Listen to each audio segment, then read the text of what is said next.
Philippines and Malaysia revive a dispute over ownership of Sabah, a decades-old issue that remains an irritant to this day.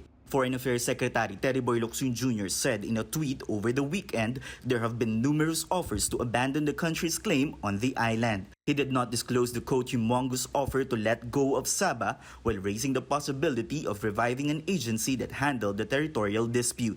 But for maritime experts, Sabah is a distraction from a bigger problem in the South China Sea. I don't think naman that neither the Philippines nor Malaysia are willing to back down on the territorial claim. I mean, that's clear.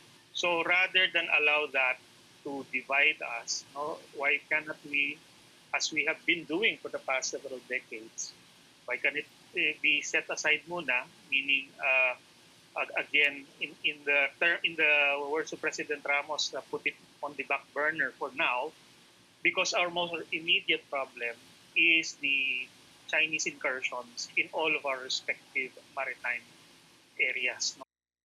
Malaysia recently filed a note verbal to the United Nations rejecting the Philippines' claim on Sabah. It also called out the country's excessive claims in the South China Sea.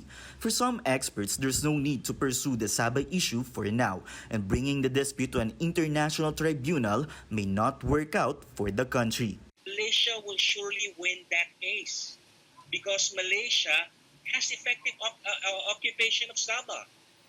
So there's simply no point in pursuing that case. It's just diverting us from the main issue, and that's the South China dispute, and causing division within ASEAN. In July, Locsin and his Malaysian counterpart had a heated exchange on Twitter over the issue. The dispute goes back in 1878 when the Sultanate of Sulu signed a contract with the British North Borneo Company administration to occupy Sabah.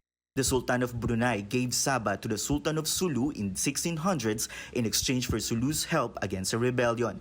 Past Philippine presidents raised the claim, including the most controversial in 1967 during the term of President Ferdinand Marcos.